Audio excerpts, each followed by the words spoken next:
Astaghfirullah. Bismillahirrahmanirrahim. Assalamualaikum warahmatullahi wabarakatuh. Alhamdulillah wassalatu wassalamu ala Rasulillah wa ala alihi wa sahbihi wa mawalah wa la hawla wa la quwwata illa billahi wa ba'd.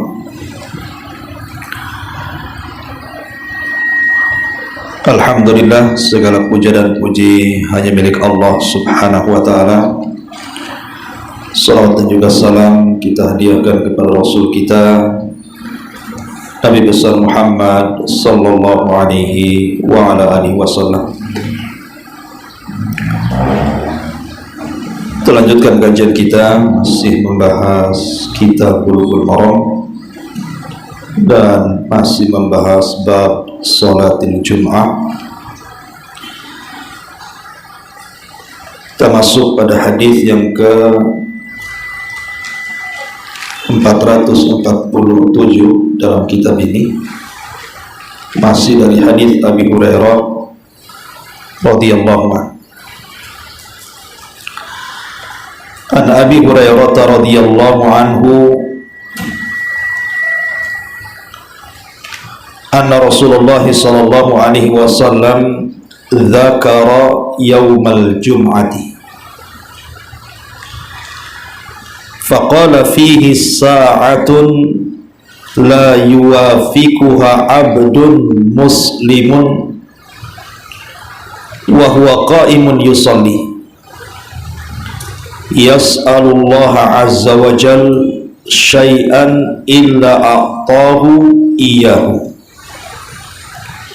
wa asyara biyadihi yuqalliluha muttafaqun alaihi. Wa fi riwayatin lil muslim wa hiya sa'atun khafifatun.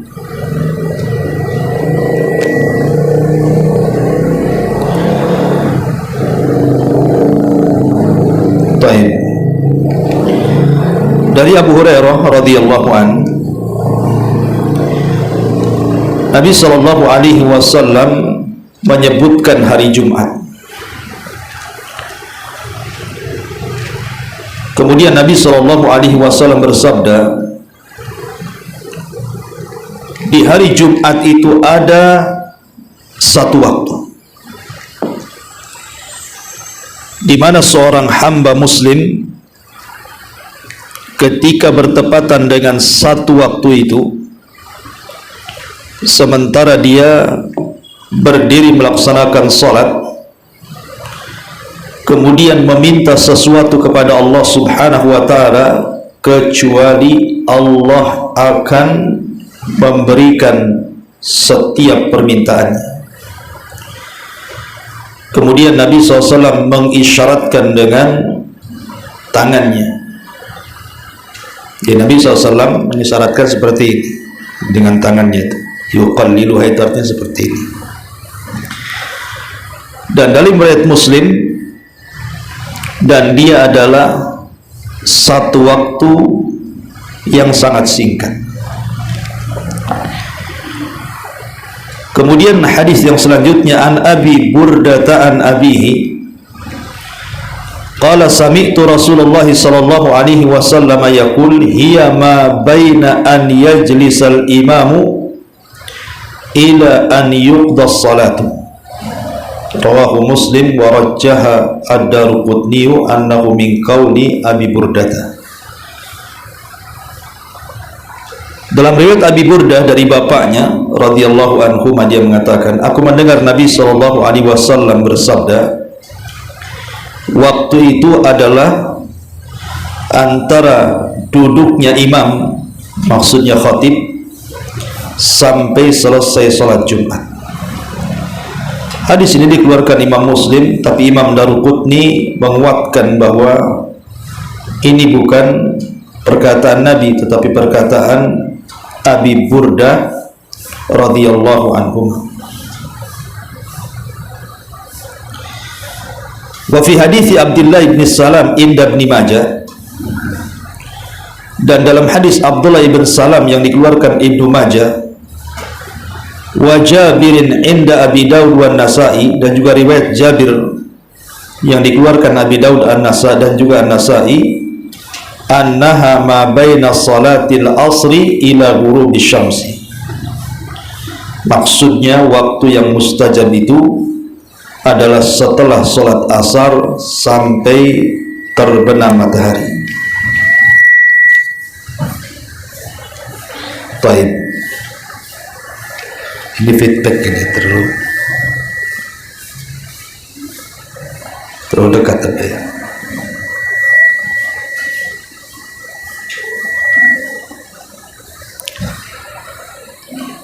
Ma'asyiral muslimat yang dimuliakan Allah Subhanahu wa taala. Beberapa riwayat yang kita baca ini menjelaskan kepada kita tentang keajaiban satu waktu di hari Jumat, di mana kalau kita berdoa di situ maka setiap doa-doa kita akan mustajab. Doa apa saja, baik dilakukan oleh laki-laki ataupun perempuan. Karena doa ini tidak harus orang-orang yang melaksanakan sholat Jumat. Karena hadis ini menunjukkan tentang keutamaan hari Jumat, artinya bisa dilakukan ibu-ibu ataupun bapak-bapak. Bahkan sampai para ulama menyebutnya waktu mustajab doa di hari Jumat itu sebagai mukjizat, keanehan yang luar biasa karena cepatnya pengijabahan doa orang yang berdoa di satu waktu di hari Jumat itu. Sehingga banyak kisah-kisah yang menarik yang diceritakan para ulama bagaimana orang-orang yang berdoa di satu waktu di hari Jumat itu belum sampai Jumat berikutnya sudah dikabulkan doa-doanya. Tapi bagi kita mencukupkan dengan hadis yang kita baca ini, yakin bahwa ada satu waktu di hari Jumat, kata Nabi SAW, yang kalau kita bertepatan dengan waktu itu dipastikan mustajab doanya. Tetapi di sini Nabi SAW menyebutkan dua riwayat. Riwayat yang pertama yang disebutkan tadi bahwa waktu itu terjadi setelah khatib naik ke atas mimbar sampai selesai sholat Jumat. Tentu apabila khatib naik ke atas mimbar, kita dilarang menyibukkan diri dengan doa, kan begitu, karena kita harus mendengarkan khutbah. Berarti kesimpulannya adalah doa itu dilakukan di antara dua khutbah. Karena dalam khutbah pertama nanti ada istirahat, ada jeda sebentar, khatib itu duduk untuk ke khutbah yang kedua. Disitulah waktu yang mustajab.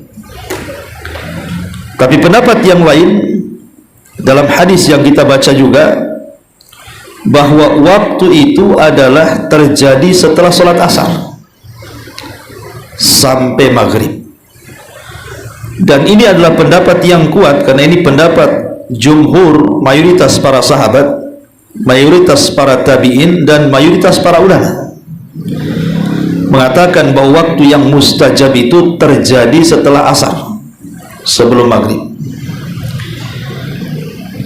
Ma'asyiral muslimat yang dimuliakan Allah Subhanahu wa taala, dari sini kita tahu bahwa jangan pernah melalaikan hari Jumat. Karena kalau kita melihat beberapa riwayat selain riwayat yang kita sebutkan di sini, Jabir bin Abdullah radhiyallahu an juga meriwayatkan dari Nabi sallallahu alaihi wasallam, Yaumul Jum'ati 12 asyrata sa'atan.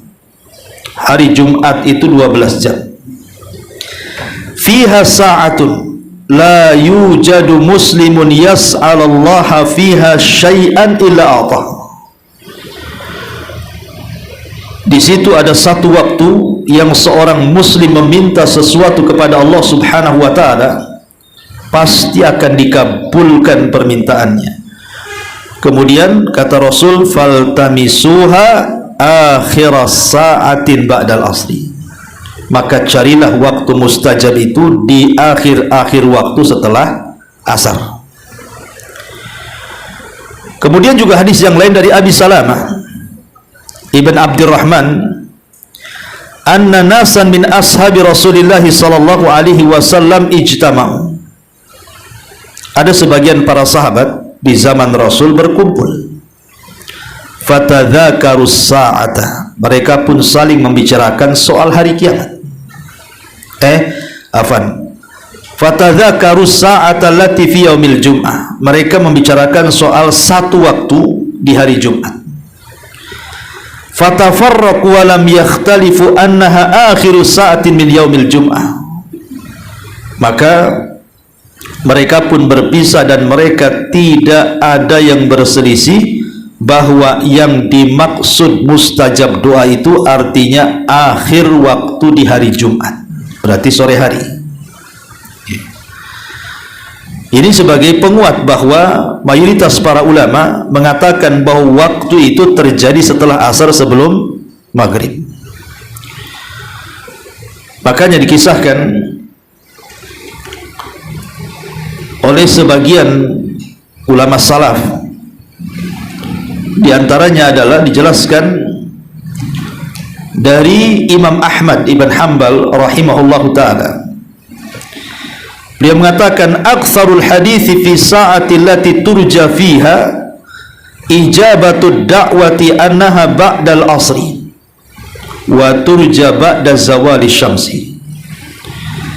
Kata Imam Ahmad, kebanyakan riwayat-riwayat tentang diijabahnya doa di satu waktu di hari Jumat itu, saya mengharap bahwa itu terjadi setelah asar dan terjadi sebelum terbenamnya matahari.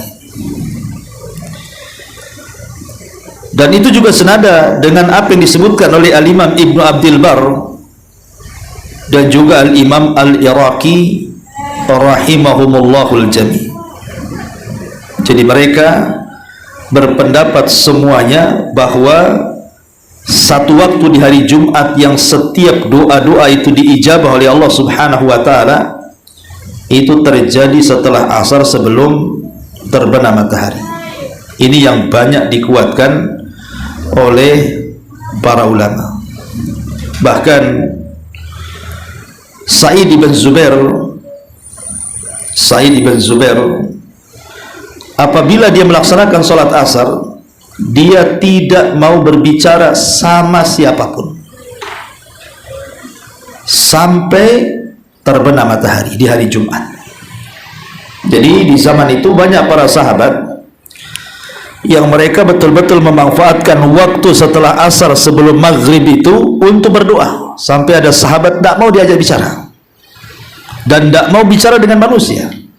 Dia khususkan waktu itu untuk berzikir dan berdoa kepada Allah Subhanahu wa ta'ala. Tapi masyarul muslimat yang dimuliakan Allah Subhanahu wa ta'ala, di hari Jumat itu, khususnya di sore hari, kita tahu bahwa kalau seseorang mau memanfaatkan waktu itu, maka ibu akan mendapatkan keajaibannya. Begitu kata para ulama. Tentu bagi yang mau betul-betul memperhatikan waktu itu mulai daripada sholat asar sampai terbenam matahari. Karena gini Bu, saya, ibu atau siapapun pasti banyak masalah, tidak mungkin tidak ada masalah. Artinya siapapun pasti banyak masalah. Entah yang sakit ingin sembuh, yang susah ekonomi ingin dimudahkan ekonominya, yang banyak persoalan dalam rumah tangganya ingin diselesaikan, macam-macam lah orang masalah itu. Maka para ulama memberikan saran kepada kita, mintalah kepada Allah Subhanahu wa taala agar masalah-masalah kita itu diselesaikan. Kan Allah yang kasih masalah, Allah juga yang angkat masalah. Lah, waktu yang sangat ajaib ketika kita mengadukan masalah kita kepada Allah itu di hari Jumat ini. Kenapa coba di hari Jumat? Karena Jumat sendiri adalah Sayyidul Ayyam. Memang pemimpinnya hari-hari. Allah jadikan Jumat itu hari sakral kaum muslimin. Sebagaimana Allah jadikan Sabtu hari sakral bagi Yahudi dan Ahad itu hari sakralnya orang-orang Nasrani. Artinya kita berdoa di hari sakral, di hari di mana Allah telah memuliakan hari Jumat untuk kita kaum muslimin. Ditambah-tambah, ketika datang waktu asar, asar itu adalah solat pertemuan para malaikat. Kata Nabi SAW dalam hadis Abi Hurairah radhiyallahu anhu yang muttafaqun alaihi, disepakati Bukhari Muslim. Kata Nabi SAW, yata'aqabuna fikumul malaikatu, malaikatul laili wa malaikatul nahar, wa yajtami'una fi salati subhi wa salatil asri, thumma ya'rujul ladhina batu fikum fayas'aluhumullah wa huwa a'lam bihim kaifa taraktum ibadi fayaquluna taraknahum wa hum yusallun wa atainahum wa hum yusallun. Kata Nabi SAW, ada malaikat-malaikat itu yang ditugaskan Allah Subhanahu wa taala, di mana mereka ditugaskan untuk mencatat kebaikan di siang dan juga di malam hari. Dan pertemuan malaikat yang mencatat di malam hari dengan pertemuan malaikat yang mencatat di siang hari itu adalah pada sholat subuh dan sholat asar. Jadi sholat asar itu pertemuan para malaikat yang mencatat amal. Jadi ketika malaikat siang ini turun di waktu subuh, kemudian mencatat amal apa saja yang kita lakukan dari kebaikan, entah siang itu ibu baca Quran, berzikir, sholat, silaturahim, sedekah, atau apa saja dicatat malaikat itu. Kemudian datang waktu sholat asar, kita menegakkan sholat asar, lah malaikat-malaikat itu naik ke langit. Di waktu yang sama, malaikat yang mencatat kebaikan di malam hari turun saat manusia sedang sholat asar. Jadi manusia sedang sholat asar itu, malaikat siang naik ke langit untuk melaporkan apa yang ia catat, malaikat malam turun bersamaan. Makanya kenapa sholat asar itu dapat dua catatan. Pertama dicatat oleh malaikat siang, yang kedua dicatat oleh malaikat malam, dan disitulah pertemuannya. Makanya Rasul mengatakan wa yajtami'una fi salati subhi wa salatil asri, mereka berjumpa di salat subuh dan salat asar. Kemudian mereka pun naik dan melaporkan catatannya. Kemudian Allah bertanya kepada mereka, dan Allah sudah tahu, tapi Allah ingin bertanya saja, apa yang kalian tinggalkan, sedang apa hamba-hambaku? Maka mereka mengatakan, kami meninggalkan mereka sedang sholat, dan kami datang pun mereka sedang sholat. Artinya kami meninggalkan mereka sedang sholat asar, dan kami mendatangi mereka sedang sholat subuh. Itu asarnya itu sendiri. Bahkan sholat asar itu akan berbeda dengan sholat-sholat yang lainnya, karena Allah Subhanahu wa ta'ala ketika berfirman hafidhu ala salawati was salati al-wusta, jaga oleh kalian 5 waktu sholat kecuali sholat wusta. Jumhurul ulama mufassirin mengatakan yang dimaksud sholat wusta itu sholat asar. Alasannya berdasarkan nas, Nabi yang bicara soal itu ketika perang Khandaq. Ketika Nabi SAW menjaga parit, Rasul tidak sempat sholat asar, karena kalau parit ditinggalkan musuh masuk. Sehingga Rasul akhirnya tetap menjaga parit sampai waktu maghrib. Dia belum sholat asar. Baru kemudian Rasul sholat asar di waktu maghrib. Maka Rasul marah dan mengatakan, semoga Allah memasukkan api ke dalam kuburan dan rumah-rumah mereka karena mereka sudah mengakhirkan aku dari sholat wusta. Berarti yang mengatakan asar wusta itu adalah Nabi. Makanya jumhur ahli tafsir mengatakan ayat Al-Quran yang mengatakan jaga oleh kalian 5 waktu sholat, terutama sholat wusta, maksudnya sholat asar. Dari sini kita tahu bahwa sholat asar itu penentu semua sholat. Makanya wajar kalau Rasul SAW dengan tegas dan keras mengatakan, man taraka salatal asri faqad habita amaluhu. Siapa yang meninggalkan sholat asar, dalam riwayat secara sengaja, maka habis amalannya. Hanya semata-mata meninggalkan sholat asar secara sengaja, habis amalan kita. Bahkan dalam riwayat Nabi SAW mengatakan, barang siapa yang meninggalkan sholat asar, maka dia telah kehilangan harta dan keluarganya. Faqad watara ahlahu wa malah. Dia telah kehilangan harta dan keluarganya. Lihat, sampai Nabi SAW memfokuskan sholat asar, terutama sholat asar di waktu Jumat, ya, terutama di hari Jumat. Jangan sampai kemudian orang itu meninggalkan sholat asar tepat waktu. Baru kemudian setelah sholat asar, sebelum kita berdoa, di sana kan ada namanya zikru al-sabah wal masa, zikir pagi dan petang kan. Maka cobalah baca dulu zikir itu. Memang ada yang berpendapat seperti Syekh bin Baz mengatakan zikir petang itu bisa dilakukan setelah asar dan bisa dilakukan setelah maghrib. Jadi kalau seandainya tidak sempat setelah asar, maka boleh dibaca setelah maghrib sampai isya. Jadi waktunya agak panjang. Tapi sebaiknya baca setelah asar, karena itu waktu mustajab doa masalahnya. Dan pada zikir petang itu kan banyak doa-doa di situ tuh.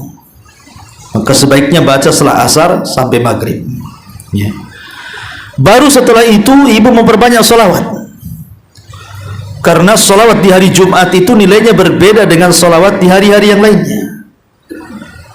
Bahkan Nabi SAW sangat menganjurkan sholawat di hari Jumat dengan hadisnya secara khusus. Disuruh memperbanyak sholawat di hari Jumat itu. Bahkan Nabi SAW mengatakan, man shalla alayya salatan sallallahu alaihi biha asyar.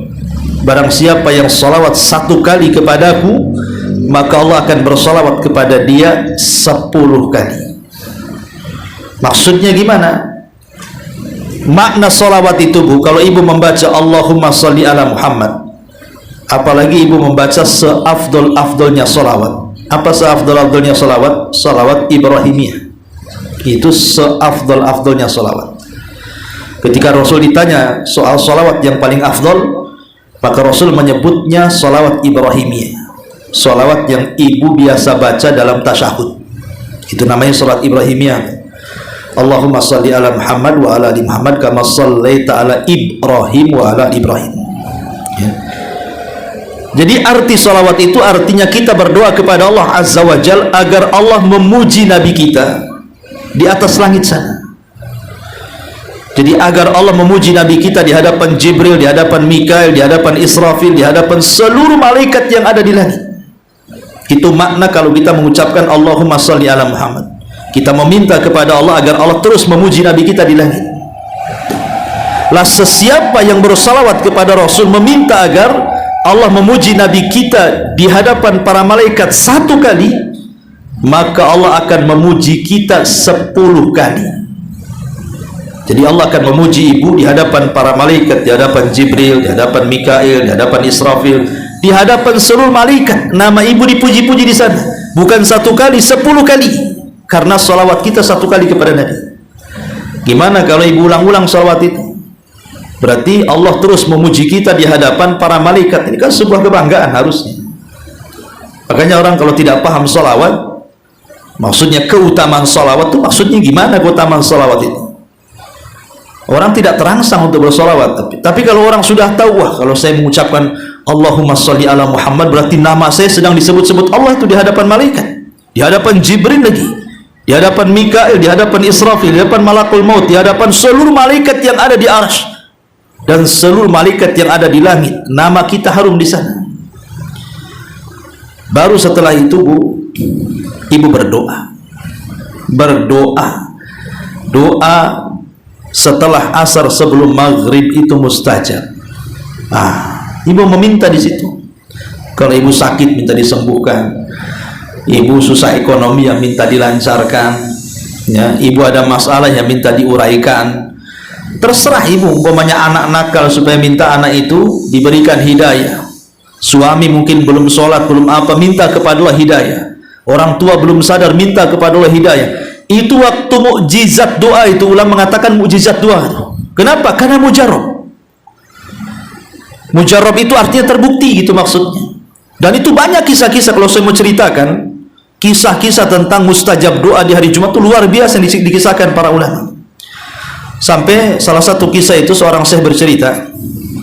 Jadi ada seseorang pengendara mobil gitu ya, sekencang-kencangnya dia lari, tiba-tiba remnya blong, dan itu di waktu menjelang maghrib, ya. Dan itu waktu mustajab. Jadi dia teringat bahwa Nabi SAW mengatakan bahwa di hari Jumat, karena ketepatan kejadian itu dari Jumat, bahwa di hari Jumat itu ada satu waktu yang bertepatan kalau dia berdoa dengan waktu mustajab doa, pasti Allah kabulkan. Jadi terlintaslah dia hadis itu, langsung dia berdoa kepada Allah agar minta diselamatkan. Subhanallah, betul-betul mobil itu tabrakan, hancur, hampir 99% remuk mobil itu. Harusnya orang itu mati karena melihat kondisi mobil, tapi Allah Subhanahu wa ta'ala selamatkan nyawanya. Ya, itu salah satu keajaiban orang yang berdoa di hari Jumat, tepatnya di waktu yang sedang mustajab. Ya. Ma'asyiral muslimat yang dimuliakan Allah Subhanahu wa ta'ala, intinya bahwa ini waktu yang ajaib. Jangan pernah meninggalkan doa di hari Jumat. Tentu yang namanya doa itu kan juga harus ada sebab-sebab ijabahnya juga, bukan hanya sekedar berdoa kan begitu ya. Ada namanya asbab al-istijab ad-doa namanya. Kalau ada orang yang mengatakan, Ustaz saya sudah berdoa loh setiap asar sebelum maghrib, kok sampai hari ini kok belum dikabulkannya? Katanya ulama mengatakan itu waktu mukjizat. Ada 4 perkara yang ibu harus paham. Pertama, boleh jadi Allah Subhanahu wa ta'ala belum mau mengijabah doa kita karena kita bukan termasuk orang-orang yang layak untuk dijabah doa, disebabkan karena tidak mengambil sebab-sebab pengijabah doa. Masih kurang syaratnya, gitu maksudnya ya. Karena kurang syaratnya itulah akhirnya Allah tidak kabulkan. Yang kedua, tenang, Allah itu mendengar doa kita, tidak mungkin tidak mendengar. Allah itu sami, mendengar, maha mendengar, dan sifatnya mendengar doa-doa kita.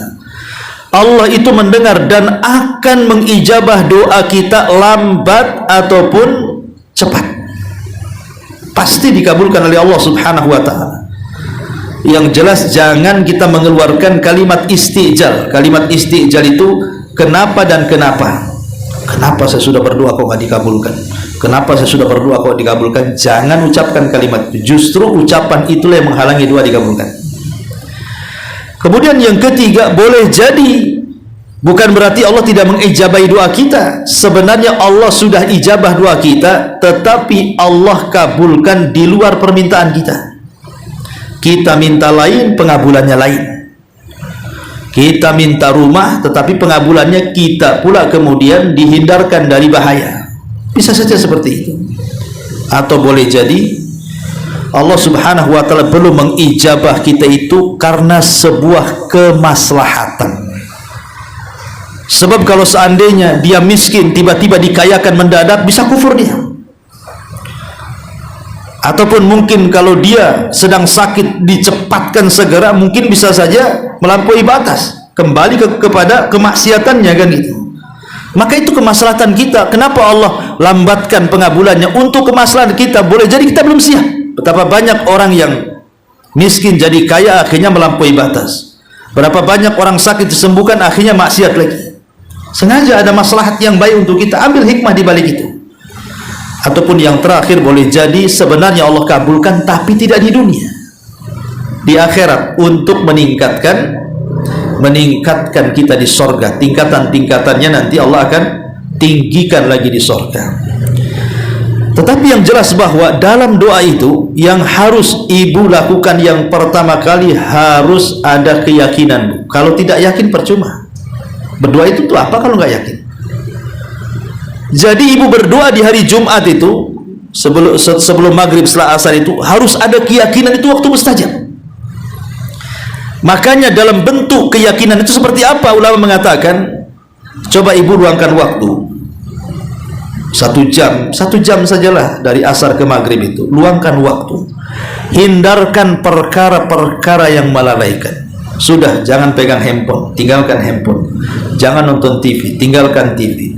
Jangan membaca koran, majalah atau yang semacam, tinggalkan itu semuanya. Pokoknya betul-betul hal-hal yang akan melalaikan itu dalam 1 jam itu fokuslah. Jangan ada hal-hal yang melalaikan. Tidak megang handphone, tidak nonton, tidak ini, tidak itu. Pokoknya murni memang ibu niat memang 1 jam itu tidak boleh ada yang mengganggu. Masuk ke tempat musola ibu dalam rumah, duduk di sajadah ibu, mulailah ibu berdoa di situ. Itu menunjukkan kalau ibu itu yakin itu waktu mustajab. Dan tidak harus juga berdoa itu di rumah, di mana saja, ya, di jalan, di mana saja, asal fokus. Tapi maksudnya untuk menunjukkan bahwa waktu itu adalah waktu yang sangat mustajab doa dan kita yakin. Bentuk keyakinannya itulah kita menghilangkan semua yang melalaikan tadi. Jadi ketika kita menghilangkan yang melalaikan tadi, itulah bentuk yakinnya kalau doa itu adalah mustajab. Tapi kalau nggak begitu, ya ibu nggak yakin kalau begitu. Ya, jadi dalam 1 jam itu udah tinggalkan semuanya. Kan berdoa tidak harus 1 jam juga, bisa saja 10 menit, bisa saja 15 menit. Yang jelas setelah asar ke maghrib lah itu kan, atau lebih tepatnya mendekati waktu maghrib lah, 1 jam mendekati waktu maghrib, jam 5 sampai jam 6 lah kalau kita buat jam itu mustajabnya doa di situ di hari Jumat itu. Baru setelah kemudian ibu yakin dengan cara menghilangkan semua yang melalaikan, disitulah ibu merengek seperti anak kecil meminta sesuatu kepada kita. Coba bu, kalau ada anak minta sesuatu kepada kita kan, sampai nangis-nangis, guling-guling, rengek-rengek, lama-lama kita jengkel pun kasihan juga akhirnya. Itu kepada sesama makhluk tuh. Walillahil matsalul a'la. Maka permisalan Allah Subhanahu wa taala tentu lebih berhak lagi, lebih tinggi lagi. Dan jangan pernah bosan. Jangan pernah bosan untuk terus-terusan berdoa di Jumat itu, karena Allah tidak akan bosan dengan kita. Kita yang bosan dengan Allah. Ya. Kemudian juga adanya tadar wal inkisar. Bukan hanya merengek seperti itu, maksudnya betul-betul posisi ibu itu sebagai hamba sedang berhadapan dengan tuannya, Allah Subhanahu wa taala. Artinya berdoalah dalam kondisi kita itu betul-betul seolah-olah kita ini berhajat kepada Allah, tidak menyombongkan diri. Kemudian juga penuh keikhlasan. Yang jelas di dalamnya tidak ada doa yang mengandung unsur dosa ataupun memutus silaturahim. Tidak boleh. Kalau itu sudah nggak boleh lagi. Karena kalau doa ada unsur dosa, itu bukan doa maksiat nanti jatuhnya. Ya, betul-betul murni doa itu bukan dalam rangka ada unsur dosa ataupun memutus silaturahim, tidak. Umpamanya Allah Subhanahu wa taala takdirkan ibu punya usaha disaingi oleh orang lain, akhirnya usaha ibu jadi sepi. Sepinya usaha ibu itu sebenarnya bukan karena saingan, karena rezeki orang itu kan sudah masing-masing. Cuman terkadang setan memberikan was-was kepada kita, akhirnya menanamkan sifat hasan, seolah-olah dia yang menyaingi rezeki kita kan. Maka harusnya ketika itu kita berdoa kepada Allah, alhamdulillah Allah berikan rezeki kepada saudara kita sebelah, tapi ya Allah berikan berikan rizki kepada saya yang jauh lebih baik dibandingkan dia, gitu maksud. Kan gitu doanya harusnya. Ya Allah, saya berterima kasih Engkau sudah memberikan rizki kepada sebelah saya, tapi ya Allah berikan rizki yang sama yang jauh lebih baik dibandingkan dia kepadaku.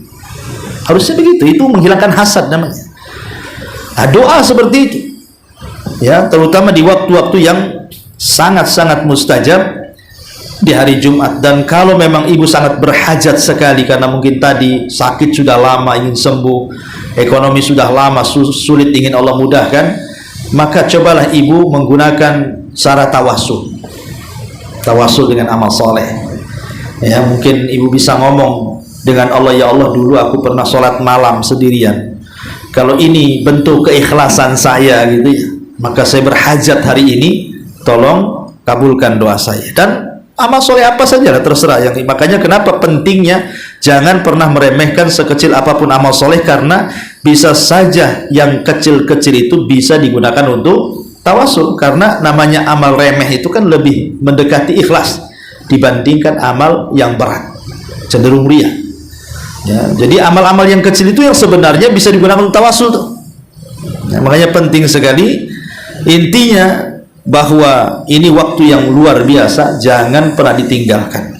Itulah hadis yang kita baca di sini, bahwa waktu itu adalah di antara dua khutbah, tetapi kebanyakan para ulama waktu yang mustajab doa di hari Jumat itu setelah asar sebelum maghrib atau mendekati ke waktu maghrib. Taib ma'asyiral muslimat yang dimuliakan Allah Azza wa Jalla. Dan doa sendiri sebenarnya tidak ada ruginya orang berdoa itu.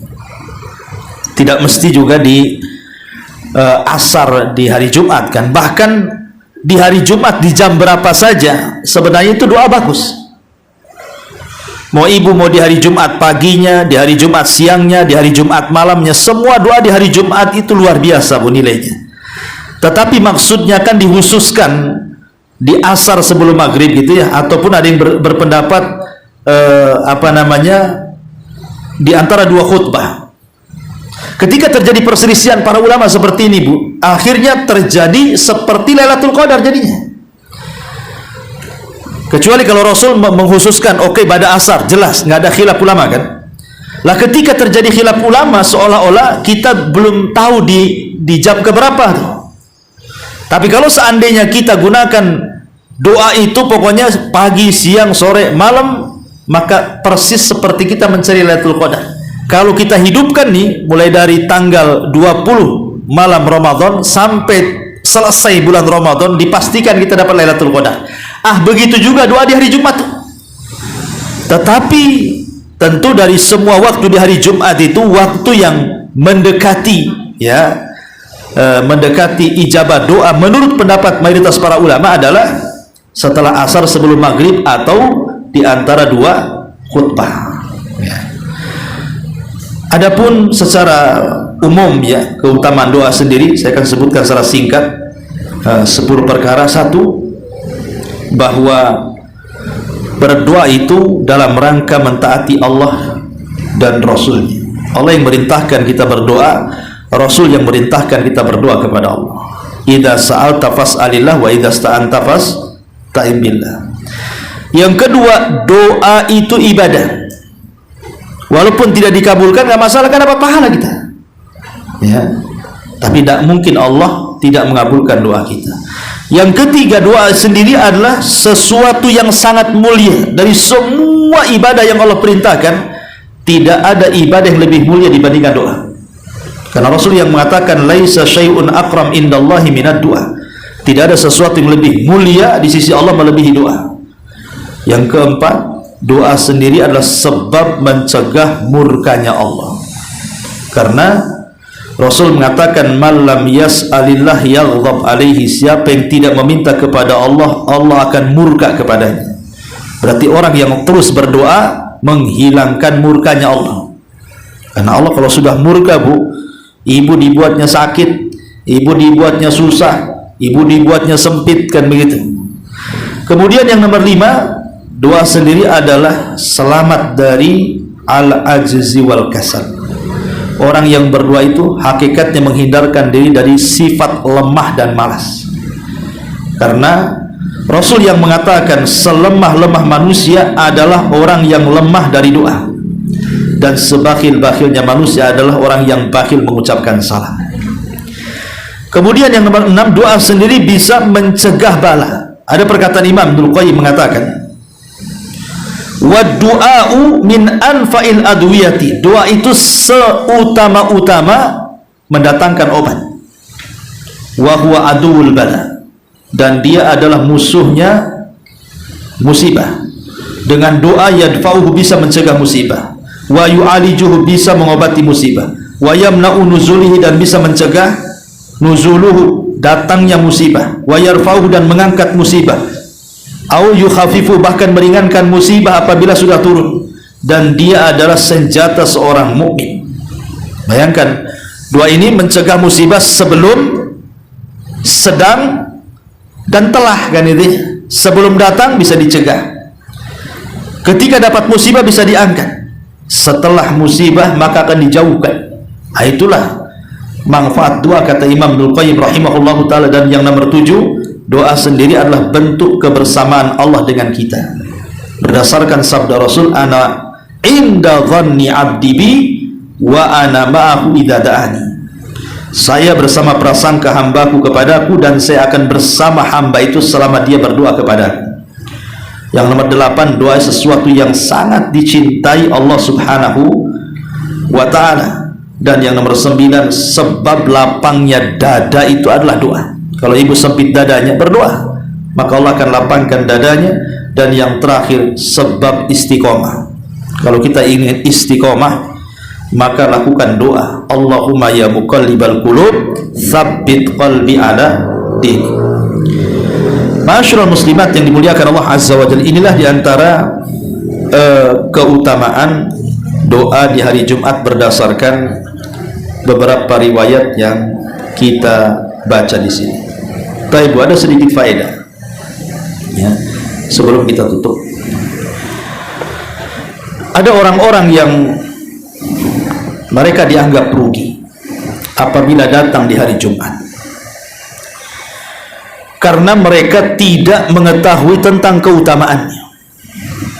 Padahal hari Jumat itu kan datangnya seminggu sekali.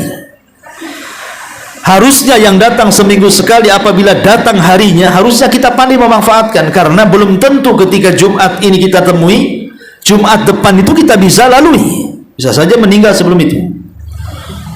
Makanya ulama mengatakan ada kesalahan-kesalahan fatal yang dilakukan khususnya di hari Jumat, dan itu bisa menjadikan hidupnya sulit, baik di dunia ataupun akhirat, karena dia telah meluputkan pahala yang sangat besar. Bahkan ketika dia melakukannya terancam dengan azab, tidak di dunia, di kuburan, bahkan pada hari kiamat dicabut berkahnya di dunia, kemudian di kuburan diancam dengan azab kubur, kemudian di akhirat diancam pula dengan neraka, dan diancam pahalanya digugurkan. Siapa mereka? Ya. Pertama, orang yang tidak sholat Jumat. Makanya banyak bapak-bapak itu yang mereka tidak sholat Jumat. Bahkan ada seorang ummahat tuh ngeluh ke saya, Bu, mungkin dia sudah hijrah tapi suaminya belum. Ya, sudah sholat 5 waktu, tidak pernah Jumat pun tidak mau ke masjid. Tidak mau ke masjid, sampai dia mau cerai aja lah Ustadz, katanya. Saya mau gugat cerai aja. Dia, saya bilang jangan dulu, coba berdoa dulu, mudah-mudahan Allah lembutkan hatinya. Kan belum ada upaya, udah main minta cerai pula kan itu. Berdoa dulu kepada Allah, nasihati. Justru ketika ibu mendapatkan suami yang seperti itu kan momen jihad ibu untuk berdakwah pada suami. Kalau suami bisa sadar karena ibu, wah ibu kan pahalanya besar tuh, bisa menyadarkan suami. Ya. Karena Nabi SAW mengatakan, man taraka thalatha juma'atin min ghairi udhrin kutiba minal munafikin. Siapa yang meninggalkan sholat Jumat berturut-turut 3 kali, maka dicatat dia sebagai orang munafik. Kalau 3 kali berturut-turut meninggalkan Jumat bagi laki-laki, maka dicap sebagai munafik, dan hatinya tidak akan bisa dapat nasihat kecuali karena hidayah Allah. Yang kedua, tidak bersegera ke masjid. Jadi ibu kalau punya suami, kalau sudah jam-jam 10 gitu ya, ingatkan ya, suruh siap-siap. Jangan ibu biarkan saja, dorong suami itu supaya bersegera datang ke masjid. Kenapa?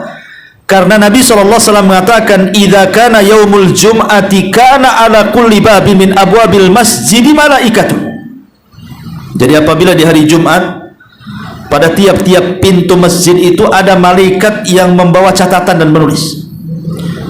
Kemudian wa yaktubunal awwal fal awwal, malaikat akan menulis setiap orang yang masuk pertama kali, kedua, ketiga, keempat, dan begitu seterusnya. Kemudian kata Nabi SAW, fa'idha jalasal imam, kalau imam atau khatib sudah naik ke atas mimbar, tawaw suhufa, maka catatan malaikat akan ditutup, waja'u yastami'una dzikra, dan mereka pun masuk dan ikut mendengarkan khatib. Berarti di sini sayang kalau seandainya orang yang datang ke masjid sementara khatib sudah naik mimbar, dapat apa dia? Ya.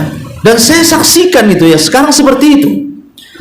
Jadi jam-jam 11 masuk masjid kalau saya ada jadwal khutbah itu belum rame, separuh itu belum penuh kadang-kadang. Anehnya ketika suara azan berkumandang, ketika khatib naik ke atas mimbar, wah datang dari mana itu? Tahu-tahu cepat aja penuh itu. Ya. Jadi yang tadinya mungkin sebelum khatib naik mimbar tuh separuh masjid belum penuh. Setelah azan saya naik ke atas mimbar, baru dari mana-mana datang tuh. Sebentar aja penuh tuh masjid itu. Buat apa Anda datang ke masjid? Saya menggugurkan sholat Jumat saja. Karena malaikat sudah menutup itunya, suhufnya itu. Catatannya sudah nggak ada lagi. Malaikat tadi sudah duduk mendengarkan. Padahal Rasul mengatakan siapa yang saf pertama mendapatkan pahala seperti berkorban seekor unta, saf kedua seperti berkorban seekor sapi, saf ketiga seperti berkorban seekor kambing, saf keempat seperti berkorban dengan seekor ayam, kelima telur ayam. Sudahlah, setelah itu tidak ada lagi, sampai di telurnya saja lah. Ya. Kan rugi kalau seandainya seseorang luput sampai datang di Jumat itu telat. Ya.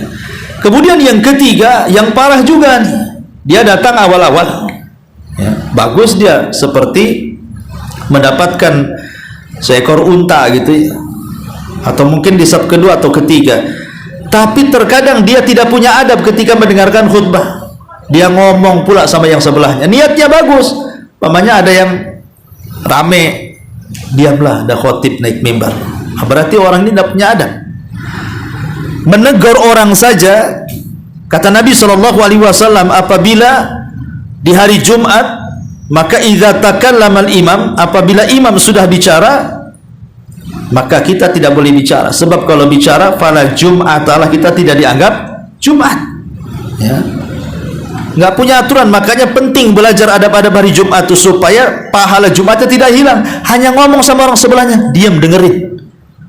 Apalagi yang menyibukkan dia dengar khutbah, handphone pula dia jauh-jauh dengan ini, kan lucu tuh. Ya. Udah tinggalkan, matikan handphone tuh kalau sudah masuk masjid. Karena dia akan kehilangan pahala Jumat yang luar biasa. Kemudian yang keempat, tidak mau bersalawat. Tadi saya sudah jelaskan. Rugi sekali orang yang tidak mau bersalawat. Karena Rasul yang mengatakan, aksiru minas salati alayya yaumal jum'ati wa lailatul jum'ah, perbanyak oleh kalian salawat di hari Jumat dan malam Jumat, kata Rasul. Karena jelas tadi keutamaannya. Rugi besar kok di hari Jumat nggak salawat itu. Kemudian yang nomor lima, tidak mau berdoa di waktu yang mustajab. Seperti kita yang jelasin ini, kita ini ketemu Jumat satu kali, tapi tidak mau berdoa pula. Kan tidak harus mesti di masjid. Kita bisa berdoa sambil berjalan, berdoa di kantor, berdoa di rumah, di mana saja kan. Yang penting sisihkan waktu 10-15 menit, minta kepada Allah sesuatu yang kita hajatkan. Hajat kita banyak kok.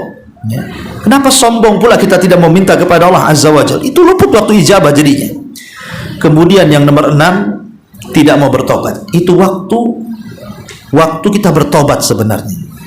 Karena Adam itu ketika bertobat di hari Jumat, dan Adam diterima tobat pun ketika hari Jumat. Gara-gara kan Adam itu diciptakan hari Jumat, dimasukkan ke surga hari Jumat, dikeluarkan dari surga hari Jumat, diturunkan ke bumi hari Jumat, kemudian tobat, diterima tobatnya pun hari Jumat, dan diwafatkannya pun hari Jumat. Jadi hari Jumat itu luar biasa tuh. Ini waktu tobat, perbanyak istighfar. Jangan sampai kemudian di hari Jumat kita tidak membaca astagfirullah.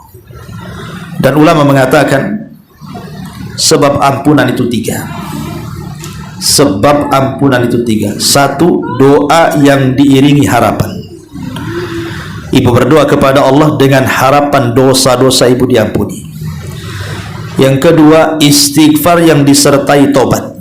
Bukan hanya mulutnya astagfirullah, tapi perbuatan meninggalkan dosa. Yang ketiga, tauhid yang disertai menjauhi kesyirikan. Karena tauhid itulah sebab pengguguran dosa. Kemudian agar tobat lebih diterima, 1, jujur dalam tobat. Bukan main-main, jujur, betul-betul jujur dalam tobat. Yang ketiga, malu dari dosa. Malu dosa. Dengan cara apa malu dari dosa itu? Dengan cara mengingat dosa-dosa yang kita lakukan, kemudian juga mengingat kasih sayang Allah, bahwa Allah telah menutupi dosa kita dari manusia. Jadi malu kepada Allah itu artinya kita malu dari dosa-dosa yang kita lakukan, kemudian ingat kasih sayang Allah, bahwa banyak dosa yang kita lakukan Allah tidak bongkar aib kita kepada manusia. Kemudian yang ketiga, meminta kepada Allah agar hati kita bisa berubah. Karena kalau hati kita tidak bisa berubah, walaupun kita baca istighfar 1000 kali pun tetap kita ahli maksiat. Hanya hati yang dirubah Allah lah, dia akan menjadi hamba yang bertobat kepada Allah Azza wa Jalla. Kemudian yang nomor 7, jangan meninggalkan sholat subuh di hari Jumat. Sholat subuh di hari-hari yang lain tetap tidak boleh ditinggalkan, tapi khusus di hari Jumat ini ada istimewa, ada keistimewaan khusus.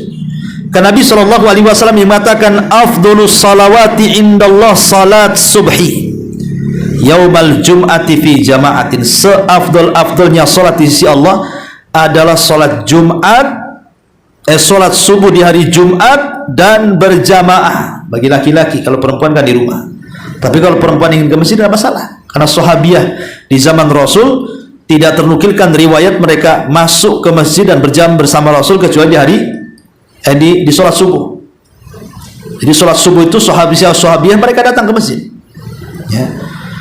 Dan yang terakhir, tentunya jangan pernah menyibukkan jual beli ketika khatib naik ke atas mimbar. Bagi laki-laki tentunya. Kalau perempuan kan tidak wajib sholat Jumat, boleh dia jual beli. Maka kalau sampai 8 perkara ini menyibukkan kita, maka itu rugi dunia akhirat namanya. Ini kan hari Jumat itu kan datangnya seminggu sekali, ya, dan itu adalah pemimpinnya hari-hari. Adapun amalan bagi wanita, khusus bagi ibu-ibu ya, di hari Jumat ini, ya. Pertama, Bu, jangan sampai di malam Jumat ibu begadang terlalu malam. Ya, ibu jangan sampai begadang terlalu malam. Dikhawatirkan ibu tidak bisa sholat fajar subuh Jumat tidak tepat waktu. Umpamanya ibu tidurnya jam 1, bangun jam 6. Ini hari Jumat, kan rugi jadinya. Karena subuh di hari Jumat berbeda, saya sudah katakan tadi, dengan subuh-subuh di hari-hari yang lain. Sebab apa? Sebab kiamat itu terjadi di subuh hari Jumat. Kiamat itu terjadi di subuh hari Jumat. Makanya jangan sampai kemudian ibu tidur terlalu larut malam, akhirnya subuhnya meleset. Ini yang pertama, ya. Tidur yang kira-kira ibu bisa bangun di sepertiga malam akhir. Yang kedua, setelah ibu sholat fajar, duduk di tempat sholat. Kalau bisa berzikir, baca Quran sampai terbit matahari. Lakukan sholat syuruk 2 rakaat. Di situ pahalanya sama dengan haji dan umroh secara sempurna. Kemudian yang ketiga, kenapa kemudian Nabi SAW memfokuskan subuh di hari Jumat? Ya, saking pentingnya subuh di hari Jumat, terkadang Rasul membaca surat-surat khusus. Rasul membaca surat khusus dalam salat subuh itu. Terkadang Nabi SAW membaca surah As-Sajdah, kemudian juga surah Al-Insan. Terkadang membaca surah Al-Ghasiyah atau surah Al-A'la. Kenapa? Karena dalam surat-surat itu diingatkan pertama soal penciptaan Adam, yang kedua diingatkan soal hari kiamat. Karena dua-duanya terjadi di hari Jumat tuh. Penciptaan Adam di hari Jumat, kiamat pun di hari Jumat. Sampai Rasul membawa surat-surat khusus mengingatkan tentang dua peristiwa besar yang terjadi hari Jumat, penciptaan Adam dan kiamat. Makanya Rasulullah SAW selalu membaca kalau rakaat pertama Al-Insan, rakaat kedua kadang-kadang rakaat pertama As-Sajdah, rakaat kedua Al-Insan, atau rakaat pertama Al-Ghasyiyah, rakaat kedua Al-A'la. Karena tadi mengingatkan dua perkara besar tadi. Dan jangan lupa baca surah Al-Kahfi. Jumhurul ulama mengatakan riwayat tentang keutamaan surah Al-Kahfi dibaca dari Jumat itu sahih, walaupun ada yang melemahkannya, tapi saya cenderung mensahihkan. Dan Nabi SAW mengatakan, man qara'a surat Al-Kahfi lailatul jum'ati adha'a lahu minan nur fima bainahu wa baina baitil atiq. Siapa yang membaca surah Al-Kahfi di malam Jumat, maka akan ada cahaya dari tempat ibu baca sampai ke Mekah sana. Ya, itu keutamaan surah Al-Kahfi. Kemudian yang keempat, ba'da salatil asri, setelah salat asar, ya, ibu sibukkan mungkin dengan bersilaturahim, mengunjungi orang sakit, ataupun bersedekah dan begitu seterusnya, selain daripada doa, karena itu waktu berkah masalahnya, waktu di mana doa kita mustajab. Maka iringi dengan ibadah-ibadah yang lainnya juga. Kalau ingin sedekah di hari Jumat itu, maka sedekahlah pada asar. Ya, sedekahlah pada asar, atau silaturahim pada asar, atau melakukan amalan pada asar, karena itu waktu yang berkah. Kemudian yang nomor 5, sebelum maghrib jangan lupa berdoa. Tadi saya sudah jelaskan, ya, untuk ibu-ibu. Kemudian setelah sholat maghrib, setelah sholat maghrib di malam Jumat itu, berusaha ibu kumpul dengan keluarga. Ya, disitulah ibu bisa berdakwah, nasihati anak-anak, gitu ya. Kemudian berdiskusi dengan suami dan begitu seterusnya. Ini diantara adab-adab bagi wanita di hari Jumat. Tetapi bagi yang memang diantara ibu yang ingin sholat Jumat, tidak dilarang sebenarnya. Kalau ibu ingin ke masjid sholat Jumat bersama laki-laki, tidak dilarang, tetapi harus mengikuti adab-adabnya. Sama dengan laki-laki. Pertama, bagi perempuan kalau ingin sholat Jumat, ya berpagi-pagi seperti laki-laki juga. Datang ke masjid, jangan udah naik khotib ibu datang pula. Kemudian yang kedua, ibu juga melaksanakan rakaat mutlak di masjid sampai khotib naik mimbar, ya. Kemudian yang ketiga, kalau memang belum membaca surah Al-Kahfi, bacalah di masjid sambil khotib naik mimbar, kan itu. Kemudian juga ibu bisa melaksanakan sholat sunnah. Sholat sunnah di hari Jumat setelah sholat Jumat, 4 rakaat kalau di masjid, 2 rakaat kalau di rumah, gitu ya. Kemudian ketika ibu hadir di masjid, maka perhatikan adab-adab seorang wanita apabila keluar rumah. Tidak menggunakan pakaian syuhrah yang memfitnah orang, tidak menggunakan wangi-wangian, dan begitu seterusnya. Ya, termasuk juga apabila selesai sholat Jumat, sebaiknya ibu cepat panik pulang sebelum bapak-bapak keluar. Ibu sudah balik duluan, supaya jangan ada ikhtilat di jalan, ya, dan bisa pulang ke rumah mempersiapkan mungkin makan untuk keluarga dan begitu seterusnya. Nah, ini diantara juga adab-adab yang berkaitan dengan para wanita. Wallahu a'lam. Baik, sampai di sini kita buka tanya jawab saja. Silakan.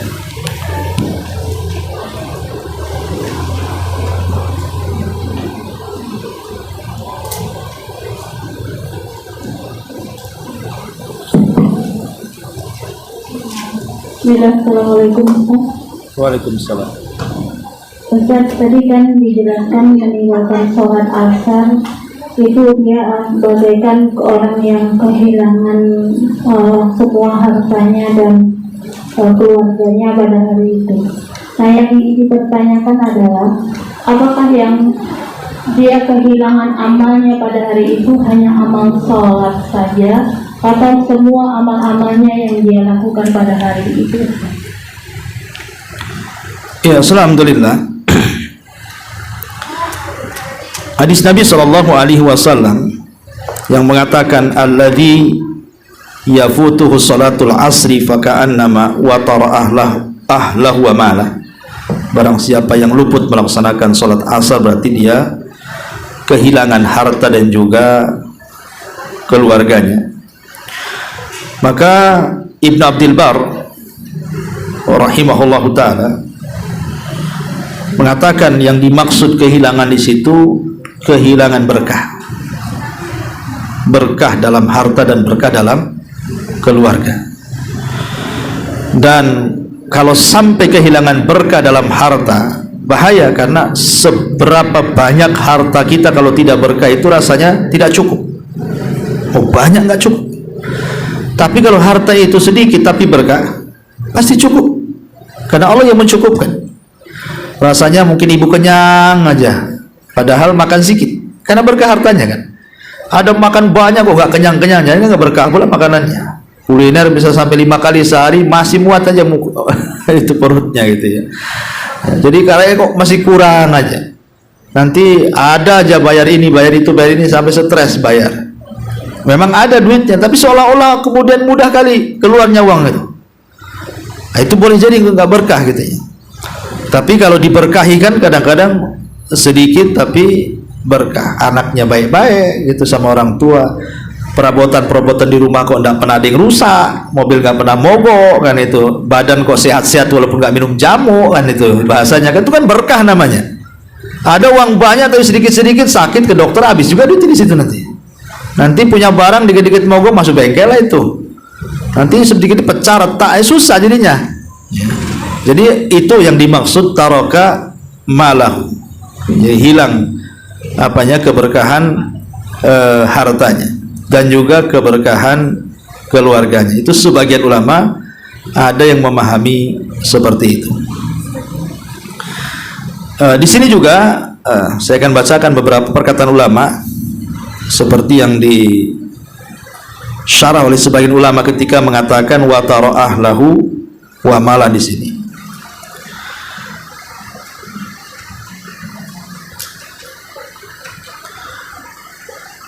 Ka'annama khasira ahlahu wa mala wa asbaha bila ahlin wala malin wa yalhaqu bihi minal asafi inda muayanatil ajri was thawab mithlu ma yalhaqu man faqada ahlah wa mala.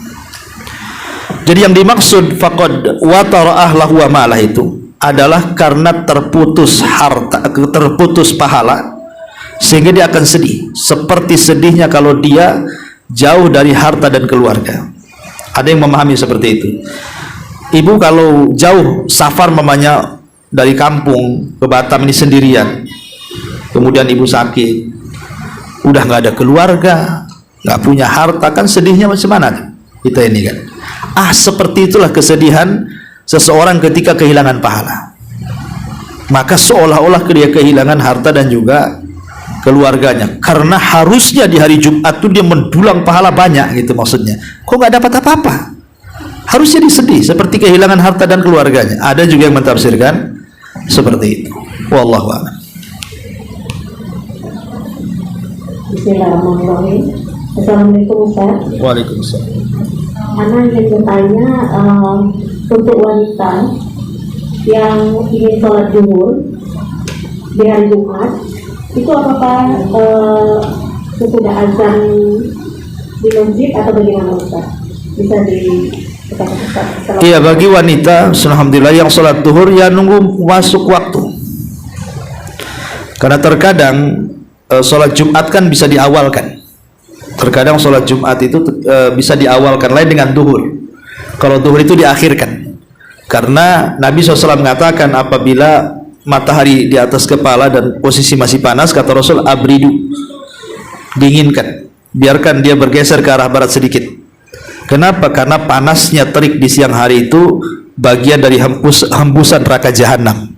Artinya kalau sholat duhur diakhirkan kan sampai zawal, tapi kalau sholat Jumat diawalkan. Nah itulah bedanya. Kalau Jumat bisa diawalkan, kadang-kadang waktunya berbeda dengan sholat duhur. Sholat Jumat agak awal dia, kalau sholat duhur agak akhir sedikit ya sampai dia zawal. Maka bagi ibu-ibu yang di rumah ya tidak harus mesti ngikut bapak-bapak yang ada di masjid. Ya pokoknya nunggu matahari condong ke arah barat, sudah agak dingin ibu sholat, itu lebih utama. Nah, karena kalau sholat Jumat itu kan memang mereka mencakup orang banyak gitu ya. Kemudian juga ada contoh Nabi SAW mengawalkan. Tapi kalau sholat duhur justru perintah Rasul mengakhirkan dan mengatakan abridu, kata Rasul, dinginkan dinginkan. Maksudnya jangan sampai ketika panas-panasnya terik kita sholat duhur di situ. Biarkan dia tergelincir ke arah barat sedikit. Artinya waktu zawal namanya. Ya, waktu zawal itu maksudnya ketika bayangan sudah ya 1 meter dan matahari sudah ke arah barat. Wallahu a'lam. Itu zuhurnya di zuhur hari Jumat saja atau Semua. di akhir? Semua, bukan Jumat saja, semua. Kalau duhur itu semua sama. Karena kalau waktu duhur nggak ada kaitan dengan Jumat, karena kan ibu nggak sholat Jumat. Jadi kekhususan hari Jumat itu kan bagi laki-laki. Kalau duhur itu kan kekhususan ibu-ibu di rumah, nggak ada hubungan dengan Jumat kan. Berarti setiap duhur mau 1 minggu ya seperti itu. Kalau bisa jangan ketika waktu azan, waktu terik-terik matahari kan ibu bisa akhirkan sedikit sampai nunggu, karena ada 2 sholat yang bisa diakhirkan, 1 isya 1 zuhur. Isya bisa diakhirkan, ibu ada tamu nih, pas pula sudah qomat ada tamu, nggak usah sholat, layani tamu dulu, nanti ibu bisa akhirkan sampai di pertengahan malam, mengambil keutamaan waktu ya. Atau zuhur ketika matahari di atas itu jangan sholat dulu, biarkan dia tergelincir. Artinya pahalanya lebih besar ya? Iya, pahalanya lebih besar. Wallahu a'lam.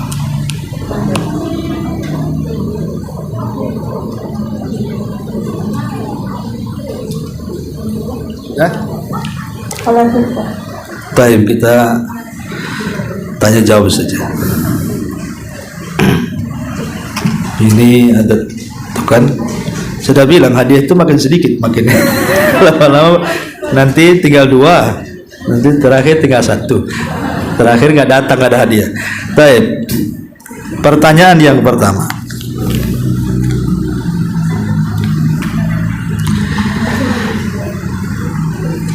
ada perselisihan para ulama tentang waktu mustajab doa di hari Jumat. Sebutkan 2 perselisihan dan yang paling kuat yang mana? Mana? Mana? Itu. Oke. Mana itu? Oh, ke sana atau ke sana? Oke, ke kanan dulu. Silakan.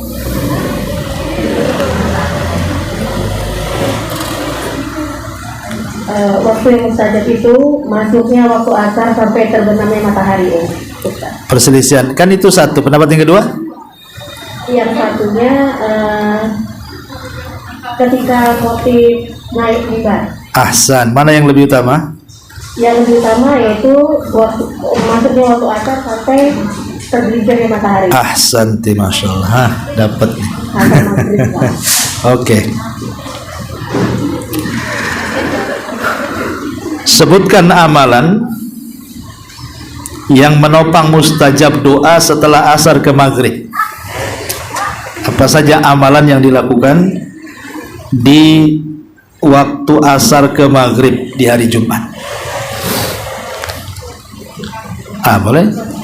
Pertama kita sholat asar, Asar. kemudian kita melakukan sholat zikir petak, kemudian berbanyak berselawat, kemudian sebelum waktu maghrib datang kita berbanyak berdoa. Ahsan, masya Allah. Baik, terakhir. Sebab diterima ampunan, tobat. Ada 3. Sebutkan sebab diterima taubat. Ini yang sebelah nih. Oke. Yang pertama, doa yang diiringi harapan. Ahsan. Yang kedua, istighfar yang disertai taubat. Dan yang ketiga, tauhid yang disertai menjauhkan diri. Ahsanti, masya Allah. Oke, sampai di sini. Subhanallah, bihamdika, asyhadu an la ilaha illa anta, astaghfiruka wa atubu ilaik.